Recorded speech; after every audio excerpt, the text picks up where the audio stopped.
High guys, welcome back. Date August 6 സമയം 10 മണി കഴിഞ്ഞിട്ടുണ്ട്. അപ്പോൾ ഇന്ന് MPC മണിറ്ററി പോളിസി മീറ്റിംഗ് ഉണ്ടായിരുന്നു. അതുകൊണ്ടാണ് 10 മണി കഴിഞ്ഞിട്ടൊരു ട്രേഡ് പ്ലാൻ ചെയ്യാമെന്ന് വിചാരിക്കുന്നത്. ഓക്കെ, ജസ്റ്റ് മാർക്കറ്റിൻ്റെ കറണ്ട് സെൻറ്റിമെൻറ്റ് സ്ട്രക്ചർ നോക്കുകയാണെങ്കിൽ കഴിഞ്ഞ ദിവസം ഒരു നെഗറ്റീവ് ട്രെൻഡ് ഉണ്ടായിരുന്നു. അത് കഴിഞ്ഞ് മാർക്കറ്റ് സ്ലോലി ഒരു സ്ട്രക്ചർ ഷിഫ്റ്റ് നടത്താനുള്ള സാധ്യതകളൊക്കെ കാണുന്നുണ്ട്. കറൻ്റ്ലി ഒരു 10 മണി കഴിഞ്ഞതിന് ശേഷം ഒരു ബിഗ് വൊളാറ്റൽ കാൻഡിൽ ആയിട്ട് വന്നിട്ടുണ്ട്. അപ്പോൾ ഇന്നത്തെ ഒരു സിമ്പിൾ പ്ലാൻ എന്ന് പറഞ്ഞിട്ടുണ്ടെങ്കിൽ ഇന്നത്തെ ഡേ ഹൈ, അതായത് ഏകദേശം ഈ ഒരു പോയിന്റ് ജസ്റ്റ് ബ്രേക്ക് ഔട്ട് നടക്കുകയാണെങ്കിൽ ഒരു ബൈ എൻട്രി എടുക്കുക എന്നുള്ള പ്ലാനാണ്. ഒരു പ്രോപ്പർ ബ്രേക്ക് ഔട്ട് നടക്കുകയാണെങ്കിൽ ഒരു ട്രേഡ് എടുക്കാൻ വിചാരിക്കുന്നു. റൈറ്റ്,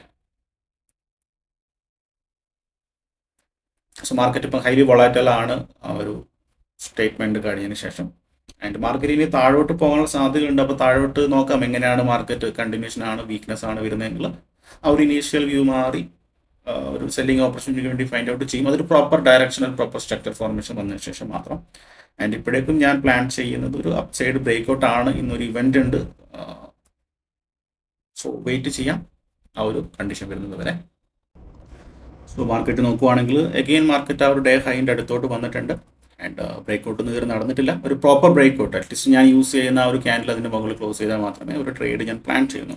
ഓക്കെ, അപ്പം എന്തുകൊണ്ടാണ് ഒരു ട്രേഡ് പ്ലാൻ ചെയ്തിരിക്കുന്നത്, അല്ലെങ്കിൽ ഒരു ബുള്ളിഷ് ബ്രേക്ക് ഔട്ട് വന്നാൽ എന്തുകൊണ്ട് മുകളിലോട്ട് പോകാനുള്ള സാധ്യതയുണ്ട് എന്ന് നോക്കുകയാണെങ്കിൽ ഇപ്പം ഞാൻ കഴിഞ്ഞ ലാസ്റ്റ് MPC പോളിസി റൈറ്റ് നോക്കുകയാണെങ്കിൽ ഐ തിങ്ക് June 6 റൈറ്റ്, അന്നും ഇതുപോലുള്ള ഒരു മൂവ്മെന്റ് ഉണ്ടായിരുന്നു. ഡേ ഹൈ ജസ്റ്റ് മാർക്കറ്റ് ഒന്ന് താഴോട്ട് പോയി കഴിഞ്ഞിട്ട് മാർക്കറ്റ് ജസ്റ്റ് സ്റ്റോപ്പ് ലോസ് കണ്ട് ചെയ്ത് മാർക്കറ്റ് ആ ഒരു ഡേ ഹൈ ബ്രേക്ക് ചെയ്ത് ഒരു അപ്സൈഡ് മൂവ്. അപ്പോൾ ഇതേപോലെ റിപ്പീറ്റ് വരും എന്നല്ല പറയുന്നത്, ഇങ്ങനെയുള്ളൊരു സെനാരിയോ നമ്മുടെ മുൻപിലുണ്ട്. സോ മേ ബി ഇങ്ങനൊരു സെനാരിയോ, അതായത് ഡേ ഹൈ ബ്രേക്ക് ചെയ്യുന്ന സമയത്ത് നോർമലി ഒരു അപ്സൈഡ് മൂവ്മെന്റ് എക്സ്പെക്ട് ചെയ്യാം. അപ്പോൾ അതിനുവേണ്ടിയാണ് ബ്രേക്ക് ഔട്ടിന് വേണ്ടിയാണ് ഞാൻ വെയിറ്റ് ചെയ്തിരിക്കുന്നത്. അപ്പം അന്ന് ഇതുപോലെ മാർക്കറ്റ് മൂവ്മെന്റ് ഉണ്ടായി, അതേ പാറ്റേൺ ഇന്ന് റിപ്പീറ്റ് ചെയ്യുമെന്ന് പോലെ ആൾക്കാർ കൺഫ്യൂഷൻ ഉണ്ടോ, അങ്ങനെയല്ല ഞാൻ പറയുന്നത്. അതിനുള്ള സാധ്യതകളുണ്ടെന്നില്ല. അപ്പം ഞാൻ ആ ഒരു ഡേ ഹൈ ബ്രേക്ക് ഔട്ടിന് വേണ്ടി വെയിറ്റ് ചെയ്തിരിക്കും. അപ്പോൾ അതാണ് എൻ്റെ ഇനീഷ്യൽ പ്ലാൻ. വെയിറ്റ് ചെയ്യാം, നോക്കാം. ഓക്കെ ഗൈസ്, മാർക്കറ്റ് ഓപ്പൺ ചെയ്ത് കഴിഞ്ഞ് 2 മണിക്കൂറായിട്ടുണ്ട്. അപ്പം അങ്ങനെ പ്രത്യേകിച്ച് ഒരു സെറ്റപ്പ് എനിക്ക് ഫൈൻഡ് ഔട്ട് ചെയ്യാൻ വേണ്ടി പറ്റിയിട്ടുണ്ടായിരുന്നില്ല. ഇനീഷ്യൽ സെറ്റപ്പ് ഒരു ബുള്ളിഷ് ബ്രേക്ക് ഔട്ട് ആയിരുന്നു വിചാരിച്ചത്, പക്ഷേ അങ്ങനെ ഒരു കണ്ടീഷൻ അവിടെ വന്നിട്ടുണ്ടായിരുന്നില്ല. മാർക്കറ്റ് സ്ലോലി താഴോട്ടാണ് നടത്തിയിരിക്കുന്നത്. ചെറിയൊരു വീക്ക്നെസ് കാണുന്നുണ്ട്. ആൻഡ് പ്രത്യേകിച്ച് ട്രേഡൊന്നും ഞാൻ എടുത്തിട്ടുണ്ടായിരുന്നില്ല.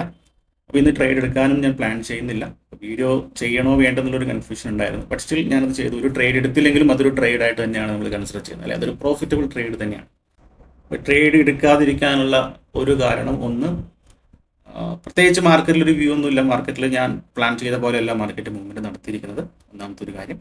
പിന്നെ രണ്ടാമത്തെ ചെറിയ ചെറിയ റൂൾസുകൾ ഞാൻ ഫോളോ ചെയ്യാറുണ്ട്. എൻ്റെ ട്രേഡുകളെല്ലാം അവസാനിക്കുന്നത് 12 മണിക്കുള്ളിൽ, അതായത് മോർണിംഗ് ഫസ്റ്റ് ഹാഫിന് എല്ലാവർക്കും എൻ്റെ എല്ലാ ട്രേഡുകളും കഴിഞ്ഞ ഒരു വർഷമായിട്ട് ഞാൻ അതാണ് ചെയ്തുകൊണ്ടിരിക്കുന്നത്. അത് മാക്സിമം ഒരു ദിവസം ഒരു ട്രേഡ്, ചില സമയങ്ങളിൽ 2 ട്രേഡുകളുണ്ട്. അത് ഡിപ്പെൻസ് ഓൺ മാർക്കറ്റിൻ്റെ ഒരു സെനാരിയോ കാര്യങ്ങളൊക്കെ നോക്കിയിട്ട്, അല്ലെങ്കിൽ മാക്സിമം ഒരു ട്രേഡുകൾ ഞാൻ അവസാനിക്കാൻ വേണ്ടി ശ്രമിക്കും. ഓക്കെ, അപ്പം ഏകദേശം സമയം 11:15 റൈറ്റ്. പിന്നെ മാർക്കറ്റ് ഇവിടുന്ന് ഡേ ഹൈയിൽ നിന്ന് റിജക്ഷനാണ് വന്നിരിക്കുന്നത്. അതുകൊണ്ട് തന്നെ പിന്നെ ഇവിടുന്ന് എന്തുകൊണ്ട് പല ആൾക്കാർ ചെയ്യും, ഇവിടുന്ന് എന്തുകൊണ്ട് സെൽ എൻട്രി എടുത്തില്ല, നല്ലൊരു ക്യാൻഡിൽ ആയിരുന്നല്ലേ. സോ ഞാൻ പറഞ്ഞ പോലെ തന്നെ ഞാൻ എപ്പോഴും പ്ലാൻ ചെയ്തത് എക്സിക്യൂട്ട് ചെയ്യാനാണ് ഞാൻ കൂടുതലും ശ്രമിക്കാറുള്ളത്. ഞാൻ മുൻപൊരു വീഡിയോയിൽ പറഞ്ഞിട്ടുണ്ടായിരുന്നു, നമ്മൾ ട്രേഡിംഗ് എന്ന് പറഞ്ഞിട്ടുണ്ടെങ്കിൽ നമ്മൾ ചെയ്ത പ്ലാനുകൾ എക്സിക്യൂട്ട് ചെയ്യാനുള്ള സ്ഥലം എന്ന് ഓർത്ത് തരുന്നാൽ മതി. റൈറ്റ്, അപ്പോൾ അത് നമുക്ക് ഒരുപാട് മാറ്റങ്ങൾ നമ്മുടെ ട്രേഡിംഗ് കാര്യങ്ങളൊക്കെ മാറ്റും. സോ ഓക്കെ കേസ്, അപ്പോൾ എന്തായാലും ഇനി വേറെ ട്രേഡുകളൊന്നും എടുക്കുന്നില്ല. ഇപ്പോൾ ഞാനൊരു 5 വർഷത്തെ ഞാനാണെങ്കിൽ ഇതുവരെയുള്ള മാർക്കറ്റിൽ ഇപ്പോൾ ഞാനൊരു പ്ലാൻ ചെയ്തു, അതായത് ഒരു ലെവൽ റെസിസ്റ്റൻസ് ലെവലിൽ ബ്രേക്ക് ഔട്ട് ചെയ്യുന്ന സമയത്ത് എൻട്രി എടുക്കണം എന്നുള്ള പ്ലാൻ നടത്തി. അപ്പോൾ ആ ഒരു പ്ലാനിനനുസരിച്ചിട്ട് മാർക്കറ്റ് മൂവ്മെൻറ്റ് ചെയ്യാത്ത സമയങ്ങളിൽ അപ്പോൾ ഞാൻ എൻ്റെ പ്ലാൻ മാറ്റി താഴോട്ട് വരുന്ന സമയത്ത് ഞാൻ ഓടിക്കറിയിട്ട് സെൽ എൻട്രി എടുക്കും. ആദ്യം ബൈയിങ് പ്ലാൻ ആയിരിക്കും ചെയ്തിട്ടുണ്ടാകാം, പക്ഷേ ഓടിക്കറിയിട്ട് സെൽ എൻട്രി എടുക്കും. സെൽ എൻട്രി എടുത്ത് കഴിഞ്ഞിട്ട് പെട്ടെന്ന് റിവേഴ്സ് വരുന്ന സമയത്ത് എനിക്ക് ആദ്യം ഉണ്ടായ വ്യൂ ബുള്ളിഷാണ്. അപ്പോൾ അത് എൻ്റെ മനസ്സിലോട്ട് വരും. അപ്പോൾ ഞാൻ വീണ്ടും മാർക്കറ്റിന് മുകളിലോട്ട് പോകാനുള്ള സാധ്യതയുണ്ട്. അപ്പോൾ എന്താണ്, സെൽ എൻട്രി കട്ട് ചെയ്തിട്ട് പുതിയ ബൈ എൻട്രി എടുക്കും. അപ്പോൾ അത് വീണ്ടും നഷ്ടങ്ങൾ വരും. അപ്പം സൈഡ് വൈസ് മാർക്കറ്റ് അറിയാം, മാർക്കറ്റിൽ ഒരു പ്രത്യേകതയുണ്ട്. എന്താണ്, മാർക്കറ്റിൽ പ്രത്യേകിച്ച് മൂവ്മെൻറ്റ് തരില്ല. മാർക്കറ്റ് താഴോട്ട് മുകളിലോട്ട് ഇങ്ങനെ മൂവ്മെൻറ്റ് നടന്നുകൊണ്ടിരിക്കും. അപ്പം നമ്മൾ അവിടെ ഓവർ ട്രേഡുകൾ ചെയ്യും.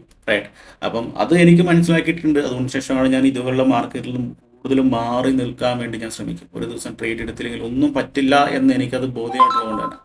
റൈറ്റ്, സോ മാക്സിമം ഇതുപോലുള്ള മാർക്കറ്റിൽ മാറി നിൽക്കും. അതുകൊണ്ട് തന്നെയാണ് ഞാൻ ചെറിയ ചെറിയ റൂളുകൾ, എൻ്റെ ഡിസ്ട്രാക്ഷൻസ്, എന്നെ പേഴ്സണലി ഞാൻ മനസ്സിലാക്കിയതിന് ശേഷമാണ് ഞാൻ എൻ്റെ ഡിസ്ട്രാക്ഷൻസ് ഒക്കെ നോട്ട് ചെയ്ത് വെച്ചിട്ട് ഇപ്പം ഞാൻ ഫസ്റ്റ് ഹാഫിൽ തന്നെ ട്രേഡുകൾ എടുക്കാൻ വേണ്ടി ഞാൻ ശ്രമിക്കാറ്. മാക്സിമം 12 മണിക്കുള്ളിൽ എൻ്റെ എല്ലാ ട്രേഡുകളും ഞാൻ അവസാനിപ്പിക്കാറുണ്ട്. റൈറ്റ്.